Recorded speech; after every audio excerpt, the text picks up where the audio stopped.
Good afternoon. I'm good to be joined by Dr. David Williams, Ontario's Chief Medical Officer of Health. We made a commitment to get your kids back to class. We said it had to be safe. And while this has not been easy on Ontario parents, on students, and on our education staff, I want to be clear that safety is what has and what will drive our decisions every step of the way. We will not put your child and your family at risk. We were the first to close schools in this country last March, and today we are the only province that decided to cautiously and gradually reopen our schools. Our Premier has been unequivocal. He will not put our families at risk. We know how critical getting kids back to school is for the mental health and the development of our children.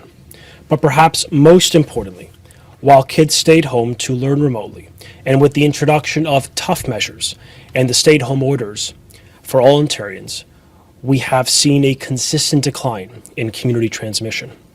With the full support of the Chief Medical Officer of Health and with the unanimous support of all local medical officers of health, Ontario is ready to reopen our schools because it is safe. Currently, more than 520,000 students across Ontario enjoy in-person learning. We will build upon that to get all elementary and secondary students back into class. With the support of the local medical officers of health in Toronto, Peel, and York, those public health units will return to school on Tuesday, February 16th, following the Family Day weekend. For the remaining 13 public health units, essentially all remaining schools, will fully reopen on Monday, February 8th. Again, in Toronto, Peel, and York, those school boards will reopen on the 16th of February, and for all remaining public health units on this coming Monday, the 8th. We have been and continue to be guided by the medical community who have said schools were safe in the fall. In-school transmission was low, and nearly all schools remained open in the province. In fact, 8 in 10 schools had no active cases of COVID in December before we sent kids home for the holidays. Our protocols have been effective and safely protected students and staff, and finally that kids need to be in school for their mental health. But we recognize the landscape has changed, and we will not rest. We will continue to act and add additional layers of protection to our plan to protect your child and our staff in our schools. As kids return to school, schools will be even safer, as we've introduced new and tougher measures to our plan to protect kids from COVID-19. Those include province-wide access to targeted, voluntary, asymptomatic testing that will be deployed by the local public health units for students and for staff. We've mandated masking for students from grade 1 and up, including outdoors where physical distancing cannot be maintained, and we've supported access to a higher quality 3-ply mask for our youngest kids. We've enhanced the screening of secondary students and of staff before they enter our schools, and new guidance, strong, clear guidance discouraging our staff from congregating before and after school, and likewise discouraging parents for their children to congregate before and after school. And to help stabilize our schools and to respond to a shortage of teachers across our province, we have allowed temporary certification of teacher candidates who are set to graduate in 2021. This will ensure we will have access to competent teacher candidates to deal with the very high levels of staff absenteeism. Ontario's Chief Medical Officer of Health and leading medical and scientific experts, including the Hospital for Sick Children, support the safe return to in-person learning for students and for staff. Under our plan, we are providing schools with more than $1.6 billion in COVID-19 resources to protect our schools. We've invested to ensure that nearly 100% of all school air ventilation systems have been checked, 95% of which have been improved, supported by 20,000 new HEPA filters, 20,000 additional portable air filtration systems installed within our classrooms in portables across the province. We've hired over 3,400 net new teachers with a plan to hire 890 more. We've hired an additional 1,400 custodians and cleaning staff with a plan to hire 400 more. 625 public health nurses providing critical supports for parents and for staff to keep them safe. And literally tens of millions of products and pieces of quality PPE, including 18 million surgical masks for our schools. We will continue to act, add new layers of prevention and investment so that our classes are safe for all children and all staff in our province. And I want to be clear, if things change, If trends move in the wrong direction, we will not hesitate to act, following the advice of the Chief Medical Officer of Health. That's why we're going to monitor the trends and continue to be in close contacts with the local medical officers of health to ensure we deliver on the number one priority of our government, which is keeping schools safe. I also remind families that your local public health unit always retains the authority to close schools to in-person learning if they feel that is required to protect their communities. That authority has always existed based on local circumstances and trends. I want to thank all parents for their incredible patience and support over the past very difficult weeks for them. I want to thank all students for their resilience and their energy to overcome really this great difficulty. And I want to thank our staff, our teachers, our ECEs, our EAs, administrators, and trustees, and all staff for their dedication and their effort in safely reopening our schools. I'm really proud of our province. We are going to get this right. We are going to safely reopen our schools, and we are going to protect our students and staff. And with your continued support and vigilance, we are going to keep community transmission low, and as a result, we're going to keep our schools open. Thank you. Happy to take a few questions. We'll go to the phone lines for questions. Just a reminder, it's one question and one follow-up. First question. From Chris Rushawi at the Toronto Star. Please go ahead. Hi. Thank you for taking my question. I'm just wondering if you can please explain what metrics you're using when you're determining which regions can reopen their schools, because not all of the hotspot areas are seeing a delayed opening after Family Day, and I'm just wondering why that is. Well, I'll turn it to Dr. Williams. What I will say is we have consulted with the local medical officers of health in each of those regions to get their buy-in and their perspective on the right time to reopen, in addition to consultations with the school boards. And we're going to follow the local medical advice as much as we can, because we really do believe we need to take a regional approach, a granular approach, to make sure that we're responding with the right dates of reopening whenever it is permissible and it is safe within the community. But I will turn it over to the Chief Medical Officer of Health to provide context.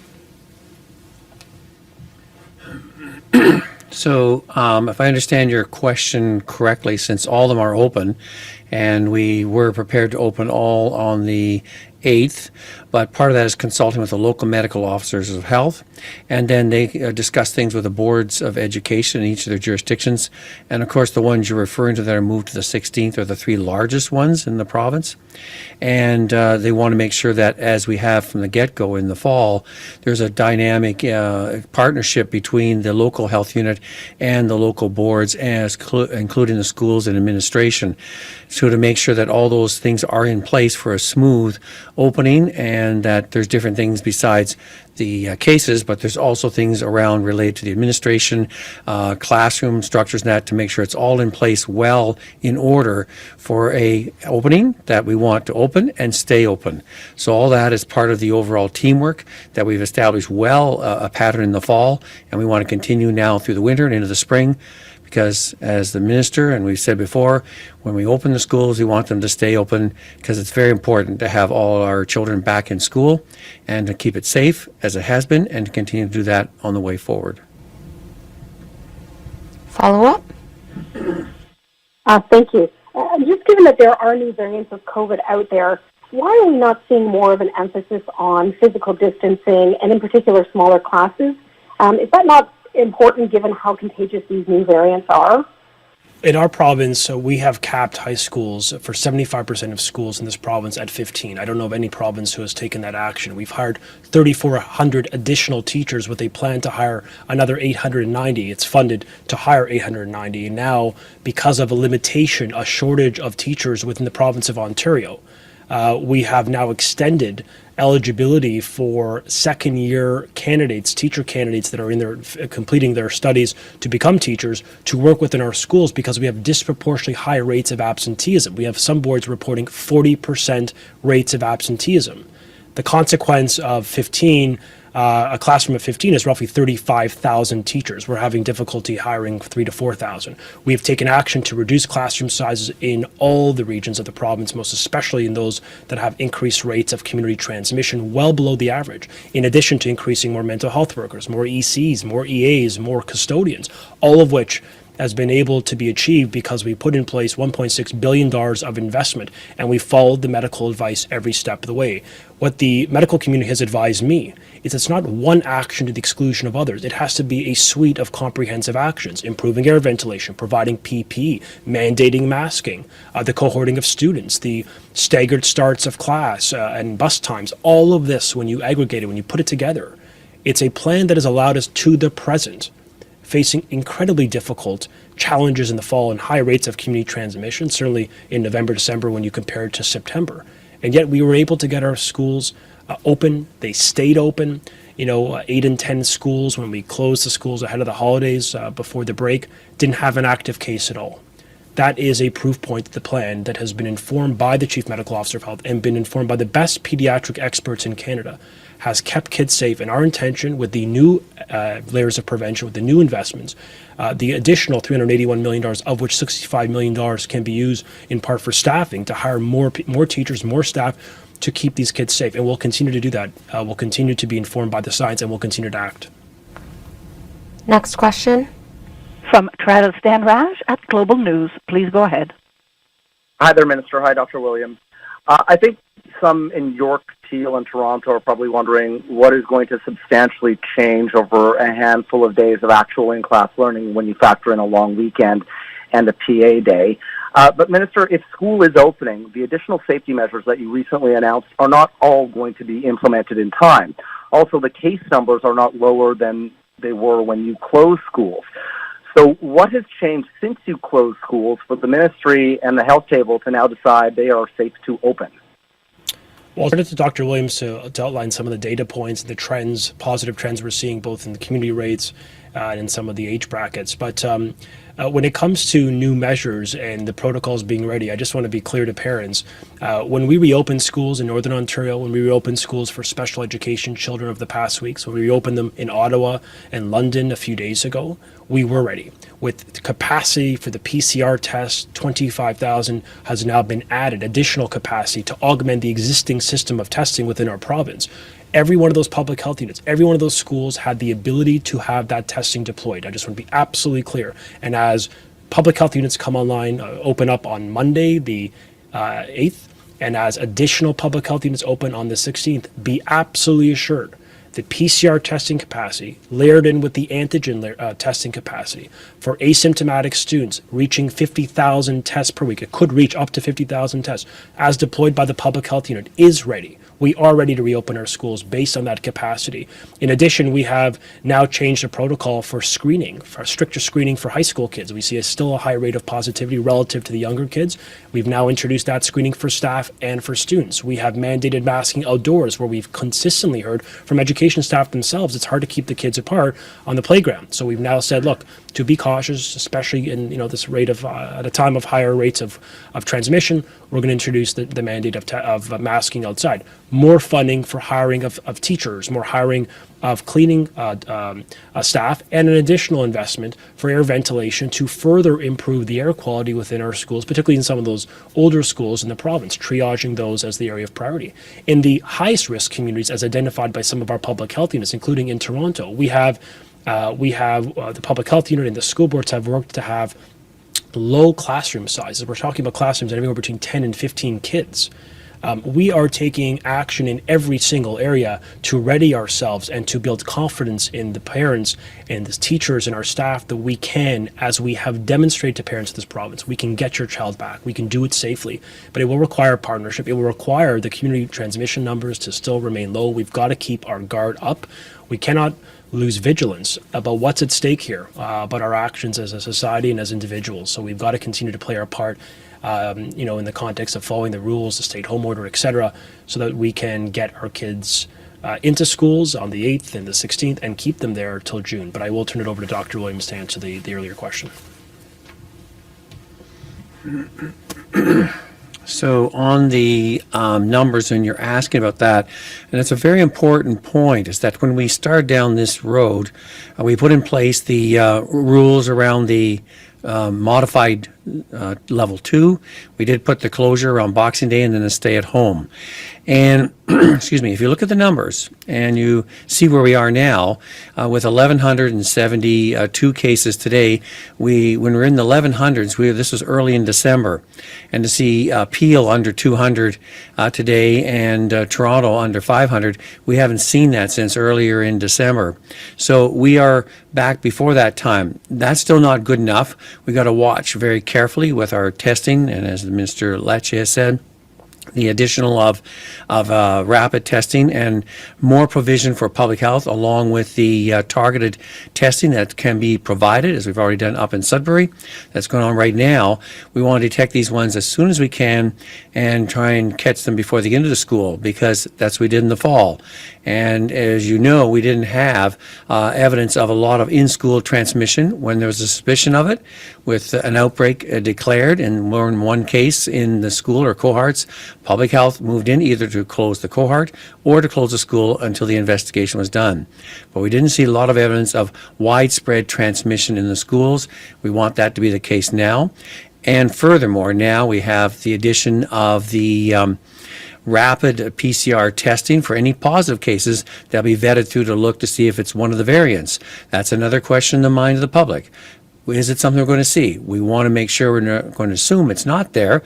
Let's go on the pretense it might be, but we want to catch it early, and be aware of that. So all these are new checks and balances in place, even as our numbers are now slightly better than they were just before we went into the seasonal break at Christmas.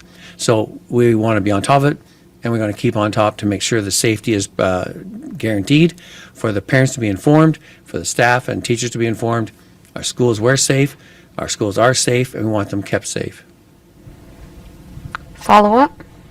Thank you for that. I guess some would point out that the asymptomatic testing is voluntary, but given the importance that you guys have just highlighted in terms of having schools open and its importance to the economy, why aren't educators and school staff, like caretakers and administrators, considered frontline workers and on the priority list for vaccinations, considering, lunch, for example, there are sometimes, 20 plus people in a room, and there sometimes is not social distancing. The kids are unmasked and they're eating lunch, and a lot of people say that that's not really different from a restaurant, which is closed for indoor dining. Yeah, I do appreciate the question. I have noted publicly my advocacy for education staff, including our teachers, to be given preference in the vaccine rollout as part of phase 2. The workers essential to the economy is sort of as it's termed. The decisions with exact precision on timing is really based on first access to the supply. We still need to get COVID, to get vaccination, to get the vaccine into our hands in Ontario, so that we can deploy it according to the broad schedule we have. But I've been clear that we want to see education workers in that. We have made that clarified that is part of phase 2. In fact, the example cited by Dr. Heyer was that teachers would be included in the next phase. That's important, and that includes for other staff with the work within our schools that I think is really critical. The first step, of course, is making sure that we get ample supply, and I think we're working with the federal government to get the vaccine in the first place now that we face significant shortages. In the context of staff congregation, it is a fair concern because, we have seen, according to local public health units, where sometimes no doubt unintentional, but where staff are congregating before or after school, or sometimes in some spaces like a lunchroom, a mask is removed, and we've seen cases or transmission that can occur. So we've been very clear on our guidance in schools, and particularly outside of schools, to limit and eliminate congregation and ensure the masking is maintained, distancing is maintained, because obviously it poses a risk to our kids and really even to the staff's families themselves, which we seek to mitigate. So we put in place clear requirements, part of the announcement we made on Monday, giving that guidance, sending out that expectation, and we'll continue to work with school boards and public health units to ensure we just don't see that happening on our schools. We just don't want to see transmission. It also emphasizes a new change for staff of screening, an active screening program. Before they'd be screened at home, do that self-assessment. They're going to be, and they have been, being screened actively, by a principal or a VP as they walk into the school, to ensure that is done, to ensure that they've gone through that list of symptoms, and 100% they feel good to get back into class. So that's the difference, the pivot we're making according to this heightened level of risk. And we're going to continue to build up those protocols. We'll follow the advice of Dr. Williams and the Chief Medical Officer. If they require more changes and guidance to the health to our staff, we will do it. Next question. From Anthony Fury at Post Media. Please go ahead. Hi there. My question is for Dr. Williams. Just yesterday, over 100 doctors, many of whom were pediatric specialists, released an open letter calling for schools to reopen and to stay open. And they say in their letter that using community spread as a rationale to close schools moving forward doesn't cut it anymore. And instead, they're arguing that school closures will only be justified if it's proven that it's more directly harmful to kids to keep them open than to close them. How do you respond to that position that these pediatricians have taken? So first of all, the comment by the pediatricians of how important school attendance is, we totally concur with. And my medical officers of health in the province have been strong advocates for that from the get-go. At the same time, we are concerned to make sure that with people and parents' apprehensions about potentially acquiring in school, we didn't have that in the fall, and we don't want it now in the winter and the spring. And so we think we can open now with safety in that. The aspect of schools contributing to community spread, we haven't seen that. We've seen that most of our cases were coming from the community. And just even some have opened up already, have identified a number of children who came already with some symptoms. They did not enter the school. They have been tested, and a number have been found to be positive. That's been our experience all along, and so we want to prevent that, because if you're doing everything you're doing as a parent and you're maintaining your household and all those standards, avoiding inappropriate contacts, etc., masking, all the things we've asked you to do, you want to make sure that when your child goes to school, you would like to be assured that the rest in the classroom have done the same thing and are not carrying it into the classroom. So we want what the pediatricians have in mind. We totally support that, and we have been waiting patiently to get that in place and all those checks and balances. And now we have, of course, the variants in place, which they didn't comment specifically about, but we have been informed by some other places in the UK that it has been found in children at a higher frequency. We want to make sure we're on top of that. We're going to assess that as we're doing right now with all our province, and we're developing new methods and techniques and testing to keep on top of that. So concur with what the letter, we want to do that, we want to do it again and do it better, and we want to make sure we are seeking their advice and direction, especially if we're dealing with variants and impact on health of children. We don't want to be the school the source of that. We don't want the community to be the source of that. That's why we want parents and everybody to be vigilant in what you're supposed to do and be careful and do that, because we have kept it down and we want to keep it down. Not only just for the hospitals and the ICUs, we did this to get the schools open, and that's where we are today. We're successful with that. People of Ontario did what they're supposed to do over the last number of weeks. We've seen the products of that with our rates coming down precipitously, coming down even more next week. So we want to make sure they stay down and not rebound back up like we saw in some of the other centres, such as the UK and Ireland. Follow-up? Yeah, Minister Lecce, what would you say to those parents who are maybe applauding this announcement right now, but remember back in January they were told, oh, don't worry, we are reopening, and then a couple days later they were told, oh, no, we're actually going to close again. Parents who are happy right now, but kind of a little nervous that you might fall back on your word, at least for that 16th opening, which is 2 weeks from now. I think my message to parents is that we're going to be guided every step of the way by the health and safety of their child. There just is nothing more profoundly important for a government to keep the most vulnerable in our society safe. We know schools have been safe. They are necessary for the development and the positive mental health of a child. We know that we have done this right for successive months with the vast majority of our schools in our province staying open, with the majority of kids not have active cases, literally 99.9% of which did not have an active case. 8 in 9 schools did not have an active case when we closed them before the holiday. What I can tell you is that we've done something right in Ontario, but it requires partnership. It also requires your government to listen to the medical experts, because at the end of the day, the decision point of opening schools or closing them in March or reopening them now in February is made on the best expert advice.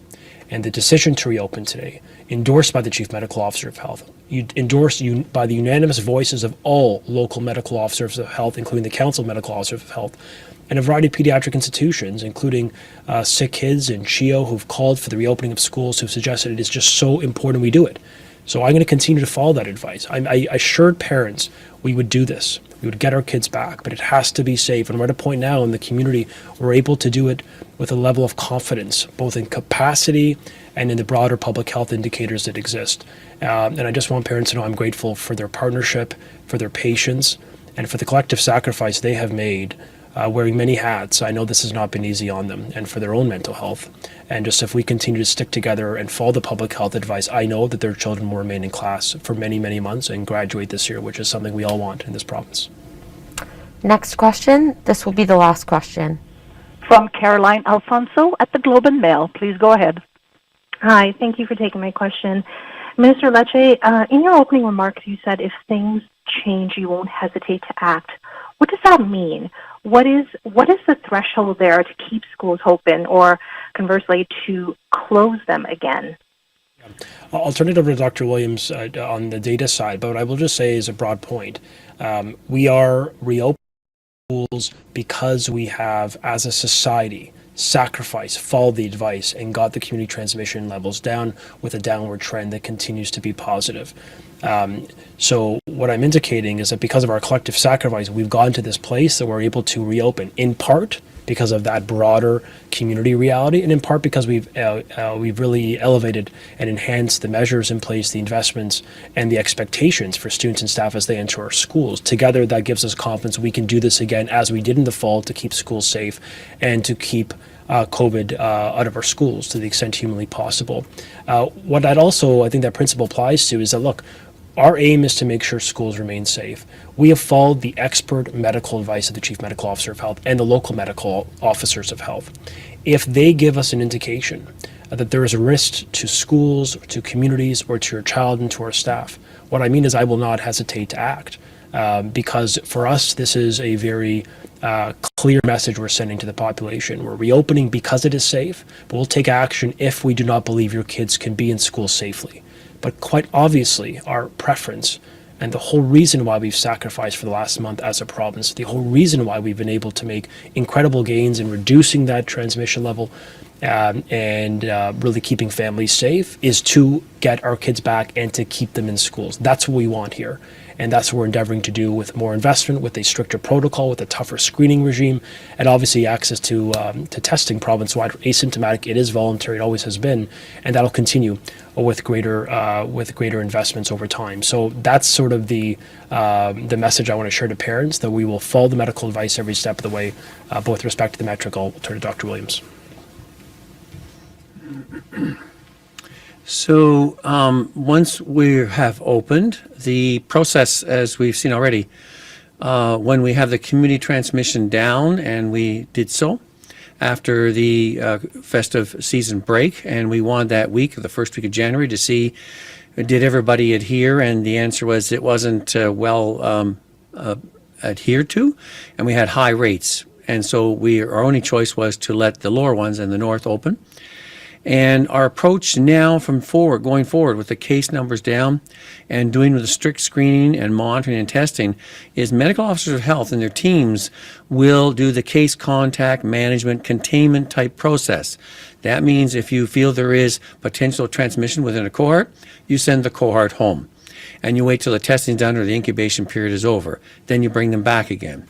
If you think there's been spread of a possibility, not definitively known, the spread might be taking place in the school, either through students or staff, or you're uncertain, you will have the prerogative as the medical officer have to say, at this time we've asked the administration to close the school, everybody go home while we test and carry out an investigation and be assured ourselves that the transmission is not occurring and we have kept it out of the school and send the school back again.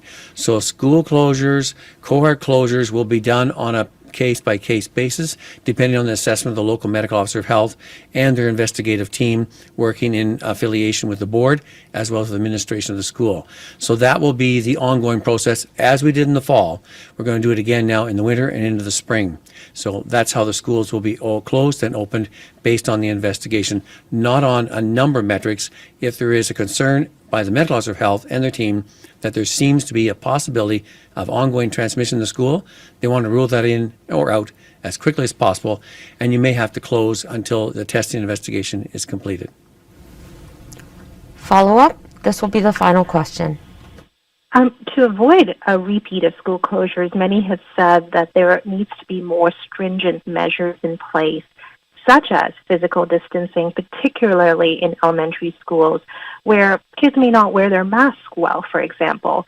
Why haven't you done that in elementary school classrooms in particular?